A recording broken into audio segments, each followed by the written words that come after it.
Buongiorno da Sicilia 24, questi titoli di oggi. Un sistema di gestione irregolare dei rifiuti alla discarica di Contrada Timpazzo a Gela è al centro di una inchiesta della DDA di Caltanissetta, 5 persone ai domiciliari e società di gestione sequestrata.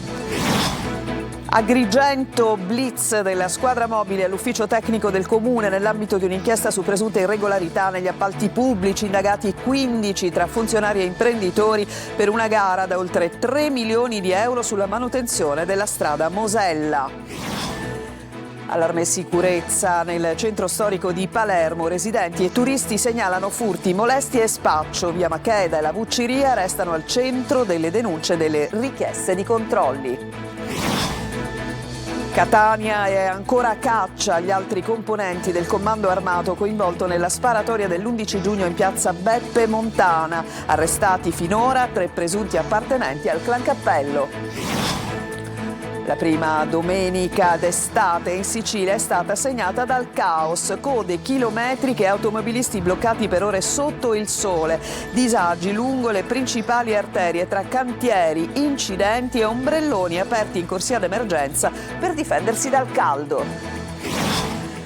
Confindustria, Catania celebra il suo centenario al Conservatorio Vincenzo Bellini. Al centro le sfide per lo sviluppo, infrastruttura, Etna Valley e futuro della zona industriale. Il ministro Urso rilancia sul tema della privatizzazione dell'aeroporto.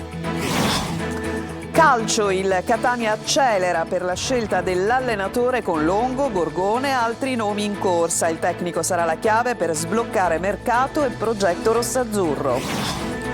Serie B, il Palermo intensifica le trattative di mercato, rinnovo vicino per Joronen, forte accelerata per Hernani, in attacco Luvumbo, resta l'obiettivo principale.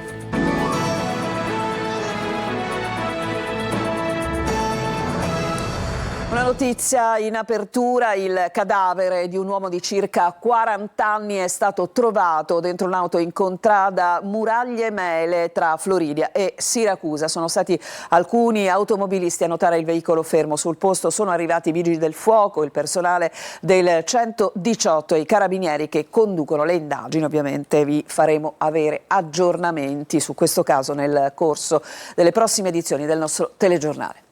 Un presunto sistema di gestione irregolare dei rifiuti nella discarica di Contrada Timpazzo, siamo a Gela, e finisce appunto questo al centro di una inchiesta della DDA di Caltanissette. Ci sono 5 persone ai domiciliari sequestrate alla società che gestisce l'impianto. Gerry Italia.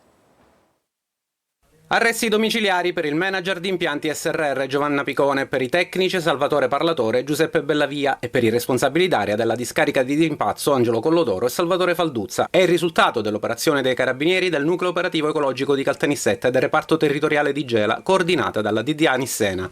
Secondo l'ipotesi accusatoria, nella vasca E della discarica sarebbero stati scaricati e interrati ingenti quantitativi di rifiuti solidi urbani indifferenziati, senza i previsti cicli di trattamento. Le indagini, avviate nell'agosto del 2023, proseguite fino ad aprile 2025, hanno utilizzato intercettazioni, sistemi di videosorveglianza, pedinamenti e controlli sui flussi dei rifiuti.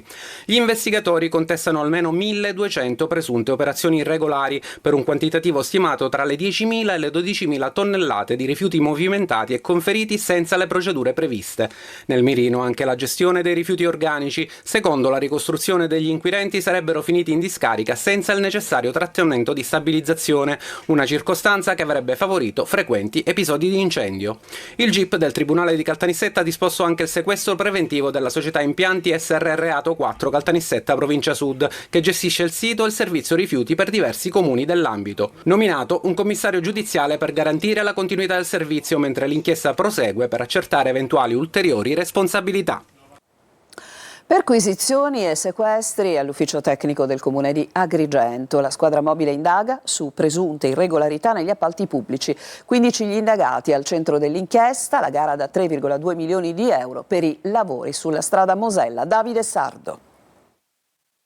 Blitz della squadra mobile di Agrigento all'ufficio tecnico di Palazzo dei Giganti.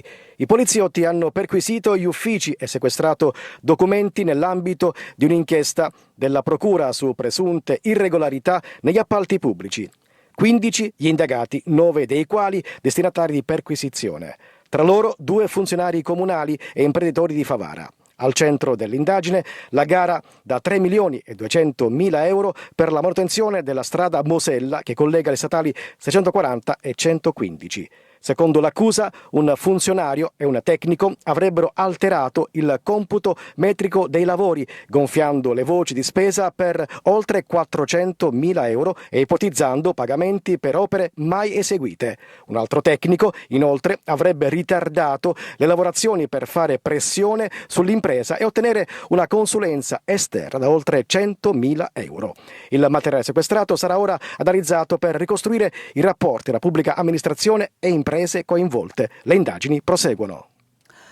Non solo Zen, Sferacavallo e Tommaso Natale. A Palermo continua a tenere banco anche la mancata sicurezza nel centro storico. Sentiamo Marco Gullà.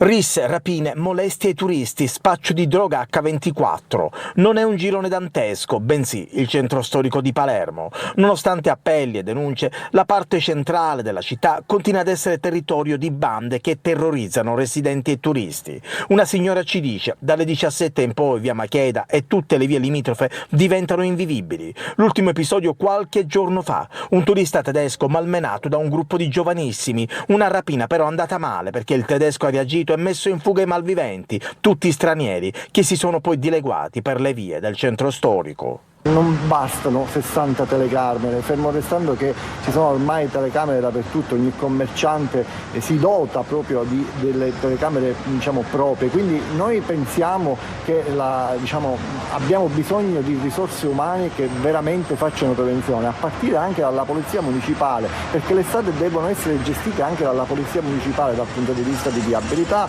dal punto di vista di suolo pubblico, dal punto di vista di presenza. Alcune turiste sono state molestate soprattutto nella zona della Vucciria e poi spaccio di droga e di crack a qualsiasi ora del giorno con i tossicodipendenti che poi, pur di racimolare qualche euro, rubano e disturbano i residenti. E adesso andiamo a Catania ad agire nella sparatoria di piazza Beppe Montana. Alcuni giorni fa sarebbe stato un vero e proprio comando armato. 3 fino a questo momento sono state le persone fermate, ma gli investigatori sono ancora al lavoro. Sentiamo Adelaide Barbagallo. 3 arresti eccellenti, tutti riconducibili al clan Cappello per la sparatoria di piazza Beppe Montana avvenuta l'11 giugno scorso a San Giovanni Galermo. Ma l'operazione della squadra mobile non si è conclusa. Le indagini si stanno concentrando adesso sull'identificazione degli altri 5 componenti del comando armato. In queste immagini vediamo alcune fasi della sparatoria con fuoco incrociato. Nello stesso video si vede un altro protagonista che, arma in pugno, si destreggia per poi rifugiarsi dietro il chiosco bar. Quasi 30 i bossoli rinvenuti a ridosso della piazza. E da quella piazza, come in un film d'azione, si era allontanato il gruppetto in scooter intercettato in via San Paolo dai carabinieri del radiomobile e della compagnia di Gravina. Tra gli arrestati anche un 16enne rimasto ferito al gluteo, ha perso la semiautomatica ed è caduto a terra, poi si è rialzato ed è andato al pronto soccorso del Policlinico. Una volta dimesso, gli agenti e la polizia lo hanno arrestato in esecuzione del provvedimento della procura per i minorenni e lo hanno condotto nel centro d'accoglienza di via Franchetti. Alla base della sparatoria ci sarebbero le tensioni all'interno del clan Cappello. Ed è ancora ricoverato in rianimazione al Policlinico di Messina Antonio Siracusa, il 49enne presidente di Confindustria Agrigento, rimasto gravemente ferito in un incidente in moto avvenuto il 20 giugno lungo la strada tra Tripi e Montalbano e Licona. L'uomo che viaggiava con la compagna, rimasta lievemente ferita, sarebbe caduto in una scarpata durante una corsa per sfuggire a un branco di cani. Vi raccontiamo adesso quella che è stata la prima vera e propria domenica da incubo, domenica d'estate da incubo per tutti coloro i quali si sono incolonnati sulle autostrade siciliane, in particolare su un tratto dell'autostrada 19 in prossimità, diciamo, dello svincolo per Catania. Alcuni hanno deciso addirittura di aprire gli ombrelloni nella corsia di emergenza. Tutto questo ce lo racconta Orazio Longo. Scusi. Sì. Manca molto per Castellabate? Ah, niente, perché saranno arraugliate 3, 4, 5 macchine. Dalla finzione cinematografica alla realtà il passo è brevissimo, quella raccontata nel film Benvenuti al Sud e la Salerno-Reggio Calabria. Qui siamo invece a pochi chilometri dallo svincolo per Catania, ma le scene pubblicate sulla pagina Piazza in diretta sono molto simili. Macchine ferme in lunghe file per ore sotto il sole cocente, c'è chi prova ad aprire anche gli ombrelloni per difendersi dalla calura, chi invece beve acqua in abbondanza per allontanare la sete e anche il malumore. Qualcuno la prende con filosofia, qualcun altro meno. Questo succede nella prima domenica d'estate, giornata da bollino rosso nelle strade siciliane tra cantieri, incidenti e intoppi vari. Un incubo per molti automobilisti che volevano recarsi nelle principali località di mare, ma anche per chi doveva raggiungere aeroporti, stazioni o semplicemente per chi doveva tornare a casa. Code anche di oltre 3 ore. Le immagini che arrivano sono al tempo stesso mortificanti e allarmanti, ha commentato in una nota il deputato regionale di Forza Italia Salvo Tomarchio, che parla di una non più tollerabile combinazione perversa di cantieri infiniti e caselli non presidiati a fronte di un'affluenza prevedibile di migliaia di veicoli. Insomma, l'estate è arrivata, ma forse i vecchi atavici problemi della viabilità isolana non se ne sono mai andati.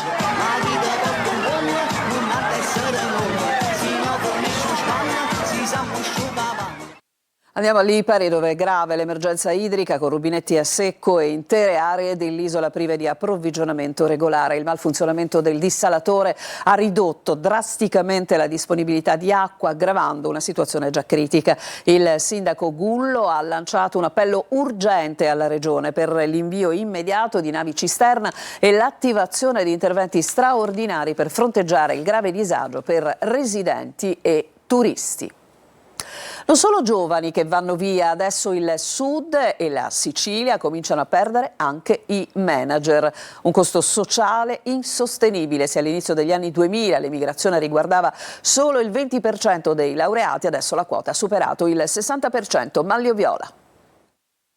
Non solo la fuga dei giovani, adesso dal Sud è cominciata la fuga dei manager. Lo raccontano l'incrocio fra l'analisi dello Svimez e dei dati di Infocamere, un dato preoccupante sia da un punto di vista numerico che sul fronte dei costi sociali. Dal 2019 ad oggi il Sud ha perso 313.000 giovani, 240.000 di questi sono andati nel nord Italia, gli altri all'estero. Se si allarga lo sguardo ai dati dal 2002 al 2024 si arriva a 1 milione di giovani under 35 fuggiti dal sud verso il nord, ma c'è una tendenza che cambia. All'inizio degli anni 2000 i laureati che andavano via erano il 20%, ora sono il 60%.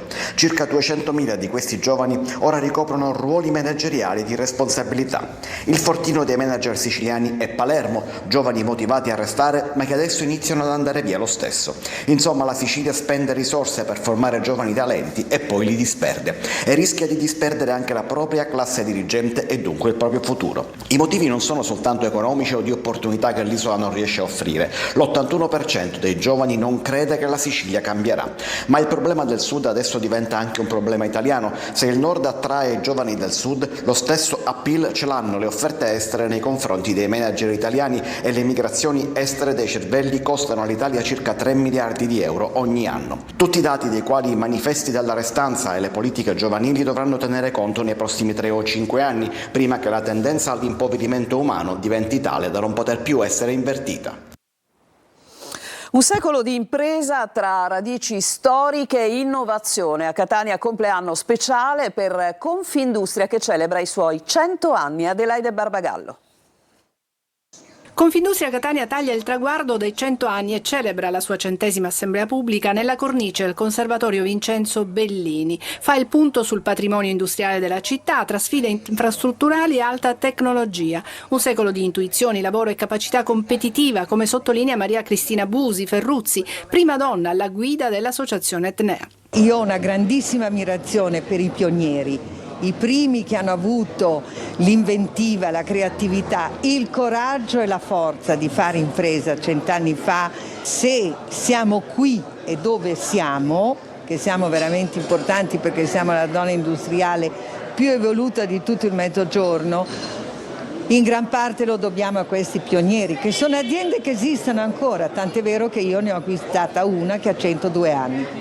In platea, tra le massime autorità, il ministro del Made in Italy, Adolfo Urso. Al centro del dibattito i nodi cruciali dello sviluppo, la privatizzazione degli aeroporti Catania e Comiso e l'Etna Valley, con i progetti LST e la riqualificazione della zona industriale. Per quanto riguarda nello specifico la privatizzazione degli aeroporti, essa rientra nel perimetro della Golden Path. Più investimenti significa sempre più occupazione e più investimenti e un aeroporto più funzionale significa anche più investimenti delle altre imprese nel territorio siciliano e significa anche più turisti, quindi certamente il saldo sarà nettamente positivo. Il secolo di storia è stato racchiuso anche in un volume speciale che ricostruisce l'evoluzione dell'Associazione degli Industriali Etnei. Adesso ci fermiamo, c'è una pausa, torniamo tra poco.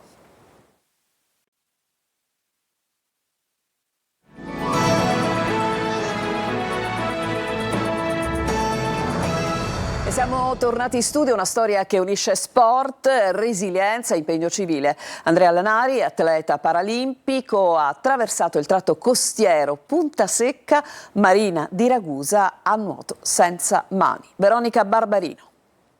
6,5 chilometri a nuoto da Punta Secca a Marina di Ragusa in 2 ore e mezza. È l'impresa di Andrea Lanari, atleta paraolimpico che ha raggiunto un risultato che va oltre lo sport. Testimonial dell'Associazione Nazionale Lavoratori Mutilati e Invalidi del Lavoro, ha attraversato il tratto costiero per la giornata Iblea dedicata alla prevenzione degli incidenti. Lanari, che già nel 2024 aveva attraversato lo stretto di Messina a nuoto senza mani, è stato accompagnato in mare dal figlio Kevin, presenza costante nelle sue sfide. Purtroppo un gravissimo infortunio sul lavoro per una pressa che era in pista di dispositivi di sicurezza. Ho perso entrambe le mani, ma non ho perso la voglia di continuare a vivere, anzi di dare il mio contributo affinché nessuno debba soffrire quello che ho sofferto io quel 4 giugno 2012. Dalla tragedia alla rinascita, passando per il coraggio e la determinazione.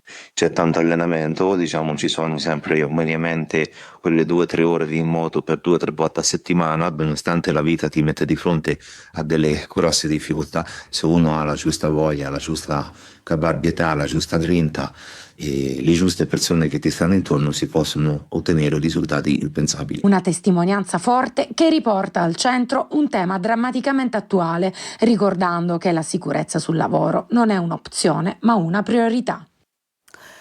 Tra le strade e i palazzi di Catania si nascondono dei polmoni verdi poco conosciuti, aree con sciara, lavica, macchia mediterranea, fauna da proteggere, piccole oasi da tutelare contro la cementificazione. Se ne parlerà oggi a Sicilia 24 Focus, qui su Telecolor, con Lorena Dolci, Giuseppe Rannisi del Comitato Orti della Susanna, Marco Rubino, sindaco di Sant'Agata Libatiati, dove ricade una parte della timpani leucatia, e il vulcanologo Boris Benke. I vostri messaggi possono giungere alla nostra linea WhatsApp con un messaggio di testo al 342 74 55005, la trasmissione in diretta su Telecolor e anche in streaming su siciliaweb.it. Adesso la musica, 30 anni dalla scomparsa dello scrittore Gesualdo Bufalino. La città di Comiso lo ricorda con il festival L'Ingegnere di Babele, teatro, mostre, docufilm e musica. Sul palco anche il cantautore siciliano Giovanni Caccamo. Veronica Barbarino.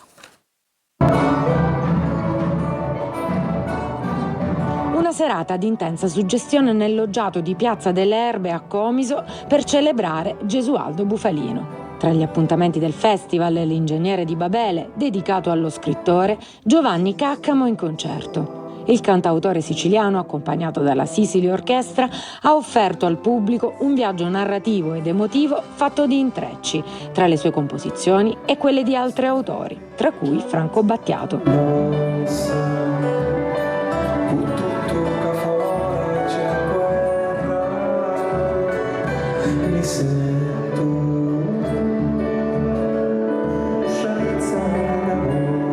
Una sensibilità, quella di Caccamo, che dialoga idealmente con quella di Gesualdo Bufalino. Entrambi custodi di una rara complessità espressiva, sostenitori della parola come strumento per comprendere e cambiare il mondo, non soltanto per descriverlo.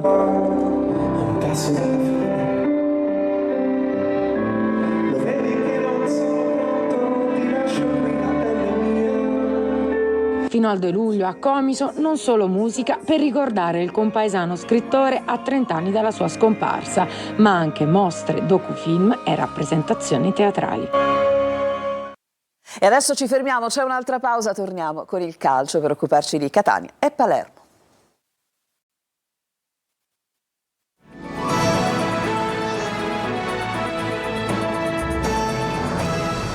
E siamo tornati in studio con il calcio, squadre professionistiche concentrate sulle lezioni in Federcalcio. Il Catania però nel frattempo lavora, va sciolto il nodo del tecnico. Marco Carli. Il calcio italiano di ogni ordine e grado oggi si è concentrato su Roma e sull'elezione del nuovo presidente della Federcalcio. Anche il Catania con il vicepresidente Grella fra i 245 delegati. Il mercato e le trattative scivolano in secondo piano con i rossazzurri, che hanno però la necessità stringente di chiudere per il nuovo allenatore per dare il via al progetto del prossimo anno, fra squadre da allestire e budget da ridistribuire. I nomi al momento restano quelli degli ultimi giorni. Longo da una parte, che sembrava essere vicinissimo al Foggia, ma che potrebbe preferirgli il Catania. Gorgone, per cui è stata sondata la disponibilità ma senza scendere ancora nei dettagli.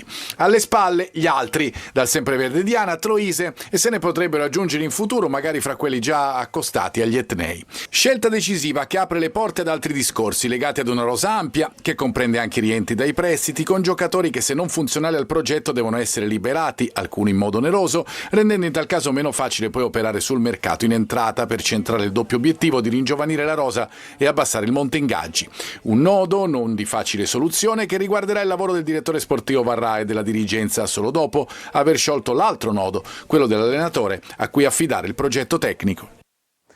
E adesso ci occupiamo del Palermo, in questo momento vive una settimana decisiva per i primi colpi di mercato. Marco Gullà. Quella che è appena iniziata dovrebbe essere la settimana dei primi colpi di mercato per il Palermo. Il direttore sportivo Carlo Osti è al lavoro in prima linea per accelerare sui traguardi ritenuti prioritari. Il primo, fondamentale tassello di questa programmazione riguarda la continuità tra i pali. La trattativa per il prolungamento contrattuale di Joronen è ormai addirittura d'arrivo, con le parti che continuano a limare gli ultimi dettagli per formalizzare l'accordo a strettissimo giro di posta. È in mezzo al campo che il Palermo potrebbe mettere a segno il primo colpo. Raccoglie molti consensi il brasiliano Hernani del Monza. Trattativa molto intensa, potrebbe avere uno sbocco nei prossimi giorni. Sempre in mezzo al campo piace il talento della Roma Alessandro Romano. Zito Luvumbo del Cagliari si conferma l'obiettivo di prima scelta invece per l'attacco rosanero. La dirigenza è convinta dalle qualità tecniche dell'angolano, ritenuto perfetto per il gioco di Inzaghi grazie alla sua velocità, alla capacità di saltare l'uomo nell'1 contro 1. Il Cagliari valuta il cartellino tra i 3 e 4 milioni di euro e la volontà da Viale del Fante è quella di provare a chiudere l'operazione in tempi brevi, anche perché Luvumbo avrebbe già accettato di giocare nel Palermo. E con questo servizio si chiude questa edizione di Sicilia 24, prossimo appuntamento con il nostro telegiornale alle 19. Vi lascio adesso con Lorena Dolci e Sicilia 24 Focus. A tutti un buon pomeriggio.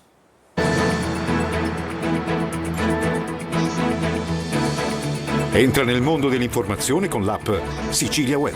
Resta sempre aggiornato con le news e le live in diretta.